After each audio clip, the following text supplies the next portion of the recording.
Je suis directeur délégué de l'Institut français à Saint-Pétersbourg depuis 2 ans. C'est la première fois que je suis dans le réseau. Initialement, donc, j'étais en France et j'ai fondé un collectif d'artistes.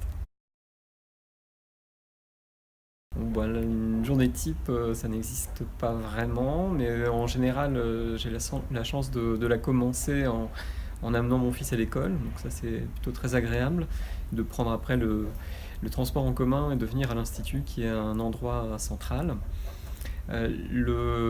Après, chaque journée diffère de la précédente. Il y a une partie qui est toujours consacrée, disons, au travail en interne, à l'organisation d'une équipe qui est une équipe d'une vingtaine de personnes et essentiellement composée très largement de Russes. On est simplement 2 Français, moi et une VI. Donc c'est tout le travail au quotidien de management et d'organisation d'un travail qui est extrêmement varié. Et puis c'est tout le travail auprès des partenaires, partenaires culturels, qui sont extrêmement nombreux sur une ville comme Saint-Pétersbourg, donc en travaillant sur différents champs. Et puis c'est bien entendu la participation à des événements culturels, ceux qu'on organise et ceux qu'on découvre pour rencontrer de nouveaux partenaires. Les défis qu'il a fallu relever. Je crois que le premier défi qu'il a fallu relever en arrivant ici, c'était de faire un petit peu circuler l'air dans la maison parce que les choses étaient très cloisonnées et on n'était pas aidé par, disons, un bâtiment très contraignant.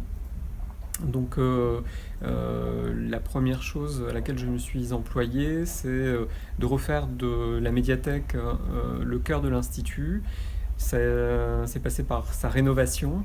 Et puis cette année, on transforme les salles de cours et les espaces d'accueil, de manière à faire de l'Institut un lieu plus convivial.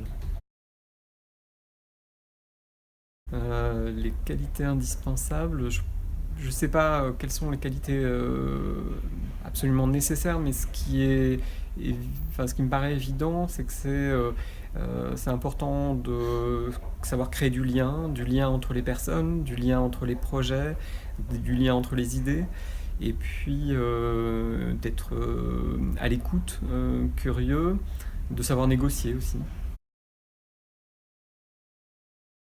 Bon, pour moi, c'est un changement dans la mesure où, de toute façon, c'est pas du tout le même métier que celui que j'exerçais jusqu'à présent. Et puis, évidemment, c'est toute une autre réalité que je découvre. Donc là, c'est extrêmement long et complexe de répondre à cette question.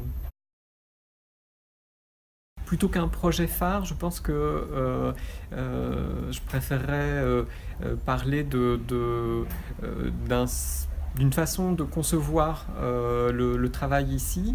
On est dans une ville avec une offre culturelle très abondante, beaucoup de partenariats.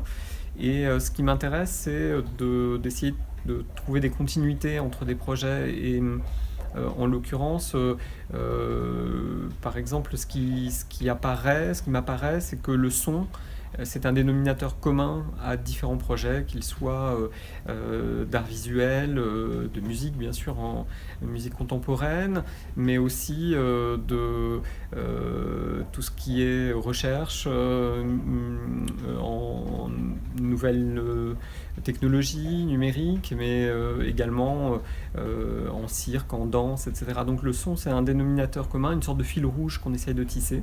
Et puis la volonté aussi de travailler sur des projets très transversaux, notamment sur le quartier Krasnogvardievski, qui est un quartier un peu périphérique du centre de Saint-Pétersbourg, et où on peut développer des liens entre l'architecture et les arts, et voilà, rassembler du monde sur des projets très variés.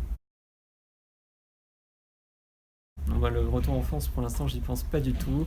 Je suis plongé dans une belle réalité et je m'en réjouis vraiment au quotidien.